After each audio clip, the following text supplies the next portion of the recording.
चिता पे जलना है, एक दिन तो शरीर नश्वर, शरीर मरना। यदि देने से, शरीर का चमड़ा दान करने से साधु सेवा होती है तो मुझे लगा कि सस्ता सौदा है। मैंने कर लिया, मैंने दे दिया उसे चमड़ा, उसे चमड़े की भूख थी, मैंने दे दिया और आपके लिए भोजन ले आई। अब तो वो साधु का थे, वो तो भगवान थे। भगवान चतुर्भुज रूप में प्रकट हो गए और भगवान रोने लगे, माता तुमने हमारे लिए अपने स्तनों का दान दिया, छाती कटवा ली, इतना बड़ा घाव करा लिया, मां हम तुम्हारे ऋणी हो गए। अब देखो, जब आप सेवा करते हैं तो ऋणी कौन होता है? भगवान। भगवान बोले हम ऋणी हो गए मां, अब तुम्हारा ये ऋण चुकाएंगे। कैसे चुकाओगे प्रभु? बोले तुमने स्तन दिए हैं, तुमने खून बहाया है अपने आंचल से, अगले जन्म में तुम्हारा दूध पीकर तुम्हारे स्तन के दान का ऋण चुकाने आएंगे। वही धरा अगले जन्म में माता यशोदा बनती हैं और वही भगवान जगत के पालनहार मैया की गोद में लेटकर मैया का दूध पीकर जो जगत को तृप्त करने वाले परमात्मा हैं, उन्हें मैया यशोदा तृप्त कर रही है। बिना पुण्य के कुछ नहीं, ये यशोदा पुण्य करके यहां तक आई है। आप लोग वृंदावन आए हो, आपने भी कोई पुण्य किया होगा, वरना यूं ही वृंदावन नहीं मिलता।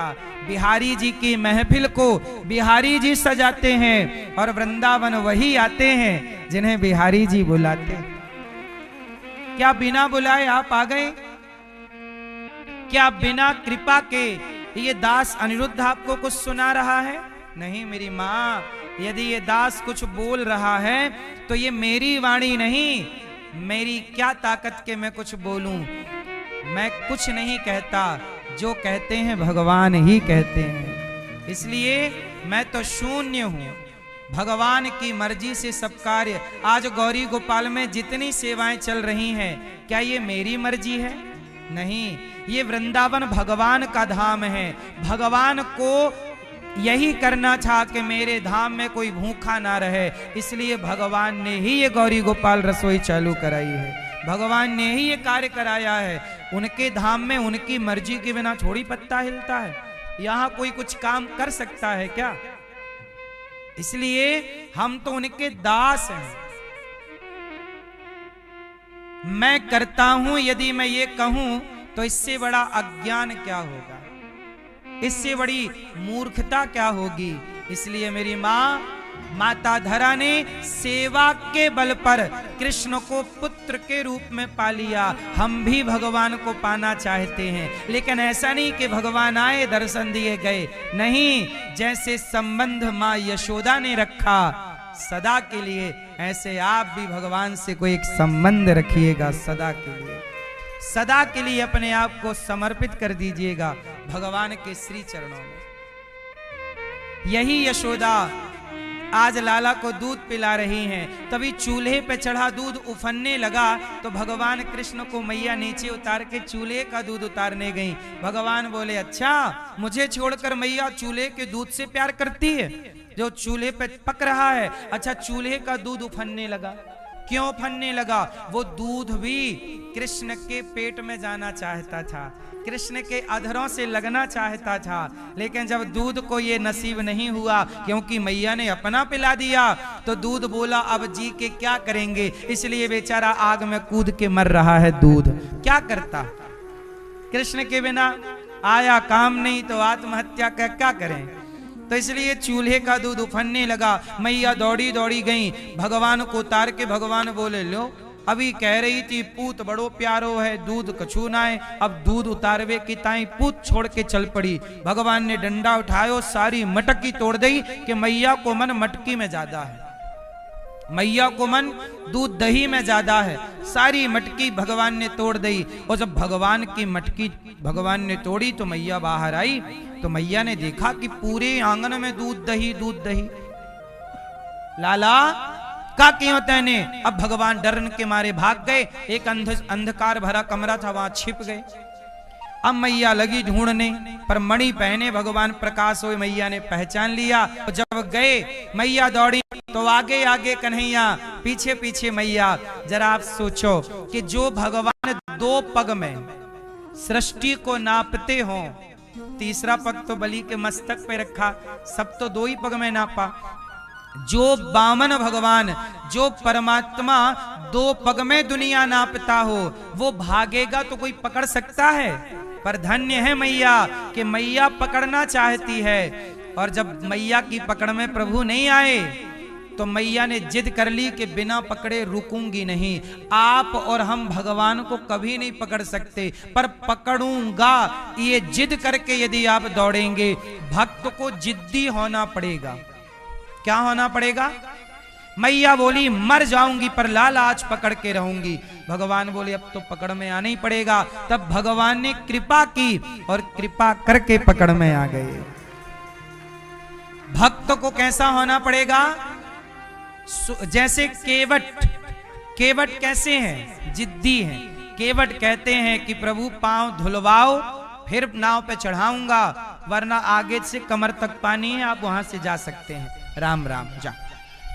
राम जी बोले मैं तो चला जाऊंगा, पर कमर तक पानी को सीता जी कैसे पार करेंगे? इसलिए केवट से राम जी ने पुनः कहा अब तो बिठा लो, क्या चाहते हो? बोले पांव में जादू है, पहले धूल वूल उतारूंगा, चुपचाप खड़े रहना हो, पांव धुलवाना हो तो मैं नाव में बिठाऊं। अच्छा ठीक है। केवट राम रजाय सुपावा, पानी कठबता भरी ले आवा।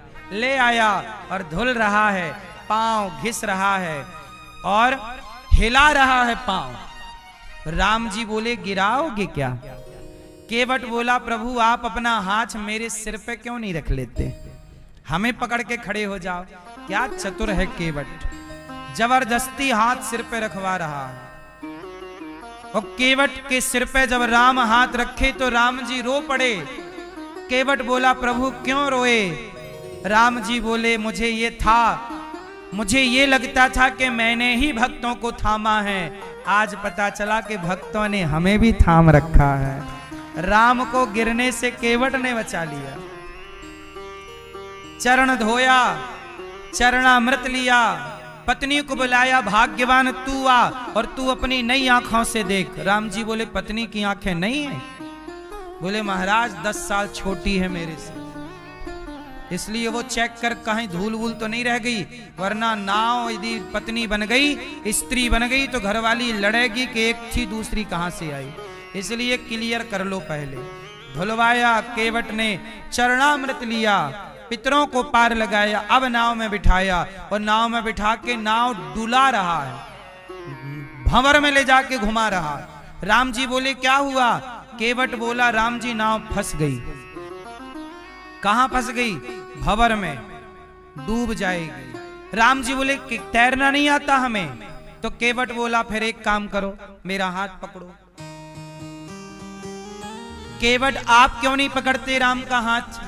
केवट बोला प्रभु मैं आपका हाथ पकड़ लूंगा तो मैं आपका हाथ छोड़ दूंगा, जरा घमंड आ जाए, जरा अभिमान आ जाए, लेकिन आप जिसका हाथ पकड़ोगे आप कभी नहीं छोड़ोगे, इसलिए आप पकड़ लो मेरा हाथ। इसलिए भगवान के हाथ को आप मत पकड़ लेना, भगवान से कहो ये रहा हाथ आप पकड़ो। इसलिए धाम जब भगवान के दर्शन करने जाते हैं रसिक भक्त, तो दर्शन किस मुद्रा में करते हैं? बताओ दर्शन की मुद्रा क्या है? इसलिए आप लोग दर्शन कैसे करते हो भगवान का? गए, खड़े हुए, अपनी डिमांड कही, भगवान बहू के बेटा हो जाए और ये सब हो जाए, आ गए। ये नहीं, दर्शन की एक मुद्रा है। जब भी भगवान के मंदिर जाओ थोड़ी देर के लिए अपने दोनों हाथों को ऐसे, छोटा बच्चा जब आपकी गोद में आना चाहता है उस समय उसकी मुद्रा क्या होती है? छोटा बच्चा दोनों हाथ ऐसे उठाता है और बार बार आपसे लिपटता है कि आप हमें गोदी लो, तो वैसे ही करता है कि नहीं? ऐसे करता है। क्यों? कि हमने अपना काम पूरा कर लिया, अब आप दोनों हाथ बढ़ाओ। तो मंदिर जाके प्रभु हम तो आ गए आपकी शरण में, अब आप दोनों हाथ बढ़ाइए और मुझे गोद लीजिए, आप मुझे धारण कीजिए, मैं तो आ गया, मैंने तो सरेंडर। हाँ, पुलिस जब किसी को पकड़ती है क्या हाथ उठाओ, हाथ उठाना मतलब सरेंडर, हाथ उठाना मतलब आत्मसमर्पण। आतंकवादी जो भी अपराधी है, पुलिस क्या कहती है? हाथ उठाओ, सरेंडर करो। तब नहीं हाथ उठा के आते हैं अपराधी। बोलो हाँ, सच बताओ, आप लोग अपराधी हो कि नहीं? बोलो, अपराधी हो? अपराधी तो हो। तो जब अपराधी हो तो ईश्वर के द्वार पे हाथ उठा के जाया करो ना, प्रभु आ गया सरेंडर करने के लिए। आत्मसमर्पण तो करो। अब करेंगे है नहीं, और डिमांड पूरी है। इसलिए ऐसे, हे प्रभु दास पर कृपा कीजिए, हम आपके प्रभु, ये हाथ हम आपको नहीं पकड़ेंगे। हमें क्या पता कि आपका हाथ कहाँ है, आपको पता है कि मेरा हाथ कहाँ है। इसलिए आप मेरा हाथ पकड़ लीजिए। केवट का सिद्धांत, हम उनका नहीं, वो हमारा पकड़ेंगे। केवट ने राम जी को उतर ठाणी भय सुर शरीरेता, सिय राम गोह लखन समेता। अच्छा, केवट कहता है राम जी बोले सुनो, तुमने पार लगाया, ये मेरी अंगूठी, ये अंगूठी लो। राम जी ने अंगूठी दी, लो। केवट बोला प्रभु ये क्या है? बोले देखो हमारे पास पैसा नहीं है, ये अंगूठी बहुत महंगी है। ऐसा करो, जो उतराई होगी ना वो इससे तुम काट लेना, पूरी रख लो, तुम वापस मत करो कुछ, हम क्या करेंगे पैसे का, उतराई ये। केवट बोला वाह प्रभु, नाई से ना नाई ले तो धोबी से ना धोबी ले, उतराई दे के नाथ जात ना बिगाड़ी हो। सुनो, धोबी से धोबी कपड़ों की धुलाई नहीं लेता, नाई से नाई सेविंग के पैसे। और आप भी केवट, हम भी केवट, तो एक केवट दूसरे केवट से भला क्या रुपया ले? राम जी बोले हम कहां केवट, हम तो क्षत्रिय हैं, केवट आप हो। केवट बोला ना प्रभु, हम तो छोटे केवट हैं, आप तो थोक वाले केवट हो। कैसे? केवट बोला आप हमारे घाट आए तो हमने आपको गंगा से पार लगाया, जब मरकर आपके घाट आएंगे तो आप भव से पार लगा देना। यही उतराई है साहब, ये अंगूठी आप रखिए और आप हमें भव से पार लगाइए। किससे पार लगाइए? किससे? हाँ, भक्ति और भाव का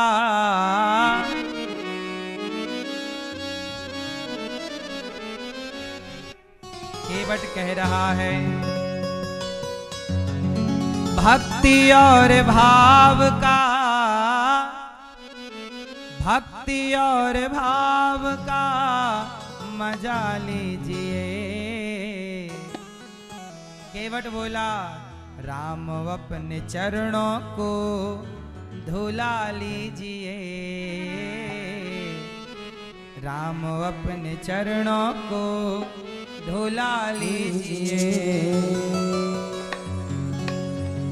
भक्ति और भाव का, भक्ति और भाव का मजा लीजिए, राम अपने चरणों को धुला लीजिए, राम अपने चरणों को धुला लीजिए, राम अपने चरणों को धुला लीजिए, राम अपने चरणों को धुला लीजिए। नाथ इस अनाथ पर, नाथ इस अनाथ पर दया कीजिए, राम अपने चरणों को धुला लीजिए, राम अपने चरणों को धुला लीजिए।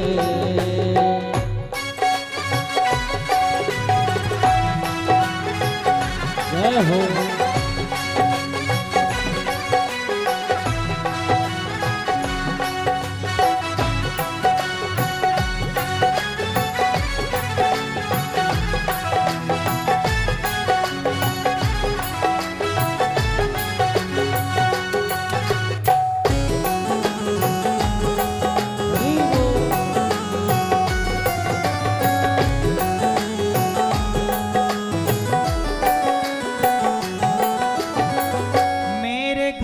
आ गए चरण को बढ़ाइए, आइए करीब आके चरण को धुलाइए, आइए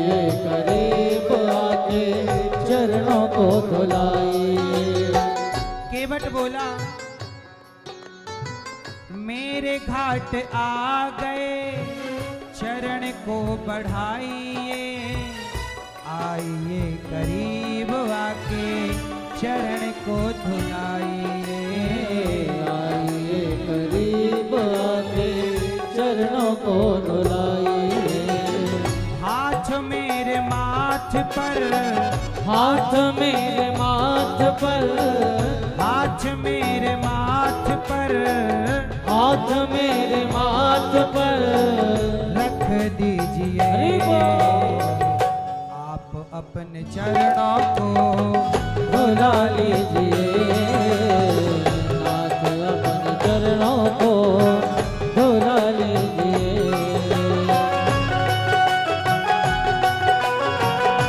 हरि बोल।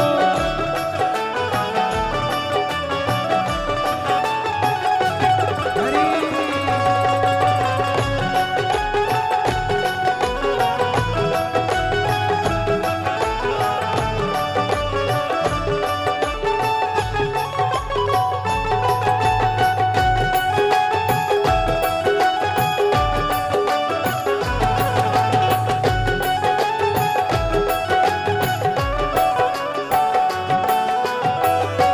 पीढ़ियों से पार करना केवटों का काम है, पार करते आप सबको केवटों का नाम है। पार करते आप सबको केवटों का नाम है। क्या बढ़िया बात कहता है केवट, सुनिएगा। पीढ़ियों से पार करना केवटों का काम है, पार करते आप सबको केवटों का नाम है। पार करते आप सबको केवटों का नाम है। मेरी हर बात पर, मेरी हर बात पर, मेरी हर बात पर, मेरी हर बात पर गौर कीजिए, राम अपने चरणों को धुला लीजिए, राम अपने चरणों को धुला लीजिए।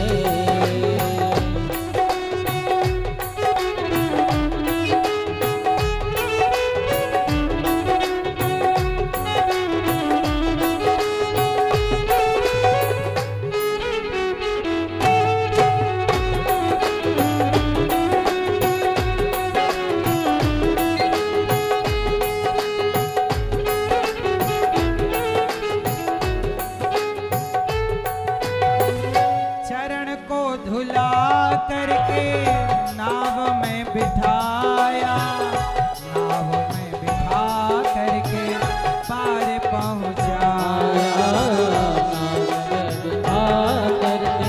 पार पहुँचाया। पार किया है तुमको, पार किया है तुमको, पार किया है तुमको, पार किया है तुमको, मुझको भी तारिए। हे प्रभु, हमने आपको पार कर दिया, अब आपकी जिम्मेदारी हमें भी पार कीजिए। नाथ इस अनाथ पर दया कीजिए, नाथ दया कीजिए, नाथ इस अनाथ पर, नाथ इस अनाथ पर दया कीजिए। हरि बोल। राम अपने चरणों को धुला लीजिए, नाथ अपने चरणों को धुला लीजिए, नाथ अपने चरणों को धुला लीजिए, राम अपने चरणों को धुला लीजिए, राम अपने चरणों को धुला लीजिए, राम अपने चरणों को धुला लीजिए। मांगी नावना केवट आना, कहीं तुम्हार मरम मैं जाना। छुअत सिला भई नारी सुहाई, पाहन देना काठ कठिनाई। नाथ अपना हाथ अब हाथ मेरे माथ पर रख दीजिए, राम इस अनाथ पर दया कीजिए। राम जी केवट ने राम से उतराई नहीं ली। केवट बोले प्रभु आप मेरे घर आए, मैंने आपको पार लगाया, मरकर जब मैं आपके द्वारे आऊं तो आप पार लगा देना, इतनी ही उतराई। और क्या चाहूं चाह नहीं। तो इस तरह भगवान को मैया ने पकड़ा, ऊखल से बांध दिया। किससे बांधा? वो बांधने लग गई तो 2 अंगुल रस्सी कम पड़ गई। ये 2 अंगुल क्या है? मैं और मोर तोरते माया, अहमता और ममता। जब तक अभिमान और मोह का परित्याग नहीं करोगे तब तक भगवान आपके बंधन में कभी नहीं आएंगे। भगवान को पाना चाहते हो 2 चीजें छोड़ दो, अहमता और ममता। अहमता मतलब अभिमान, मैं कुछ हूं। आप में से कितने लोगों को घमंड रहता है? 4 पैसे क्या मिल गए, घमंड में चलने लगे। ज्यादा घमंड आया करे तो कभी शमशान की तरफ निकल जाया करो। शमशान की तरफ जाना चाहिए, जलती हुई चिताओं को देखना चाहिए कि ये जो आज जल रहा है ये भी कभी तुम्हारी तरह घमंड में अकड़ के चलता था, आज राख हो गया कि नहीं? अगला नंबर अपना है रे बाबा। कितने दिन की ये है तुम्हारी अकड़? कौन नहीं गया, कौन नहीं गया शमशान? बोलो, ये माटी किससे ना निकल गई ये बताओ? सबको राख बना देती है। कितने साल के हो? इसलिए जिंदगी पाए हो, परमात्मा का धन्यवाद दो और आनंद से रहो, सेवा करो समाज की। पैसा है शराब ना पियो, मांस ना खाओ, गलत ना करो। पैसा है सेवा में लगाओ।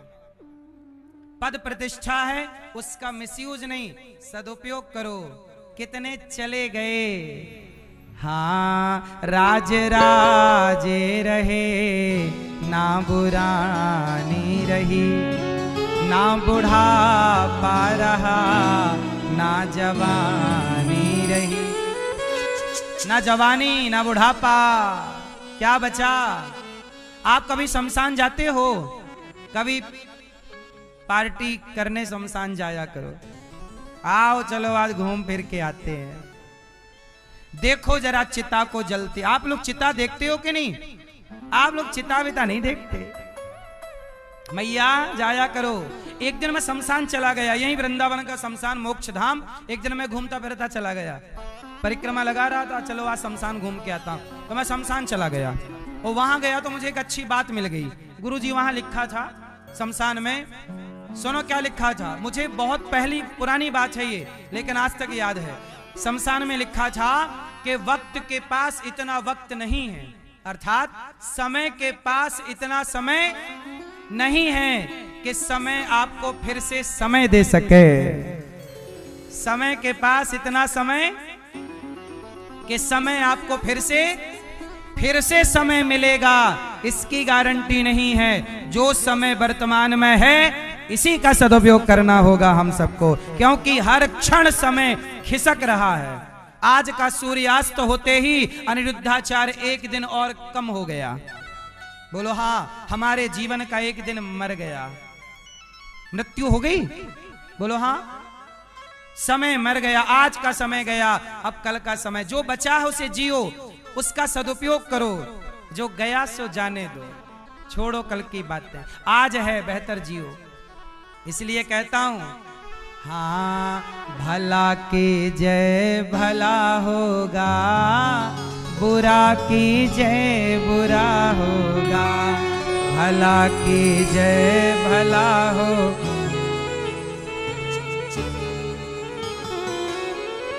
जो करोगे वही भरोगे। इसलिए कहता हूं गौरी गोपाल आश्रम में जो हमारी बेसहारा 312 वृद्ध माएं रहती हैं, इन माओं के आप बेटा बनो, आप बेटी बनो और थोड़ा थोड़ा भोजन का दान, पैसे कमाओ और थोड़ा अन्नदान करो, ताकि दुआएं, पैसे तो कमा चुके हो, अब माओं को भोजन कर। ये देखो हमारी माँ कितनी वृद्ध माएं हैं। अब ये जो मैया आप देख रही हैं ना, इन माँ की मृत्यु हो जाएगी तो इनके घर से कोई आने वाला नहीं है। जीते जी तो रोटी देने कोई आ नहीं रहा है घर से, जीते जी पानी देने तो कोई आ नहीं रहा है, मरने के बाद आएगा कोई? यहां पर माँ को, एक माँ की मृत्यु हो गई अभी 15 फरवरी को, तो हमने उस माँ की बेटी और 2 बेटियां थी माँ की, तो गुरुजी फोन लगाया कि आपकी माँ की मृत्यु हो गई है, आप आओ और अपना माँ का अंतिम दर्शन कर लो। तो बेटी ने फोन पे बोला कि हम बताएंगे कि हम आएंगे कि नहीं आएंगे। बेटी बोली हम बता रहे हैं कि हम आ पाएंगे कि नहीं। माँ मरी पड़ी है और वो कह रही है हम आएंगे कि नहीं, हम बताएंगे। फाइनली फिर नहीं आई। तो माँ को कंधा भी ये दास ने दिया और 13वीं भी माँ की यही होती है गौरी गोपाल। आपसे बस मेरी यही प्रार्थना कि आप भी उन माओं के बेटा बनकर, बेटी बनकर थोड़ा सा भोजन कराओ, अन्नदान करो। कल का भोजन, कल का नाश्ता आप कराओ, रात्रि का 1-1 गिलास दूध आप बंटवाओ और उन माओं को आप गोद लो कि आज एक माँ की सेवा हम करेंगे। यहाँ हजारों संत आते हैं गौरी गोपाल आश्रम में, सभी संतों को आप भोजन कराएं कि आज सब संतों को हमारी तरफ से भोजन। एक दिन की सेवा आप लो, एक दिन का अन्न क्षेत्र आप बंटवाओ, हजारों संत आपकी रोटी खाएंगे, दुआएं मिले। ये पाप है कि पुण्य है? थोड़ा आप भी पुण्य कीजिए, धन को धर्म से जोड़िए। यहाँ अखंड रसोई चलती, आप में से कितने लोगों ने यहाँ प्रसादी पाई? बताओ, कोई शुल्क लगा? निःशुल्क। हम आप लोगों से भिक्षा मांग मांग कर 24 घंटे भोजन होता है। रात को जब 2 बजे होटलें बंद हो जाती हैं, होटलों में भोजन नहीं मिलता, तो भी गौरी गोपाल में भोजन मिलता है। क्या ये सेवा नहीं है सनातन की? क्या ये सेवा नहीं है धाम की? क्या ये सेवा नहीं है भक्तों की?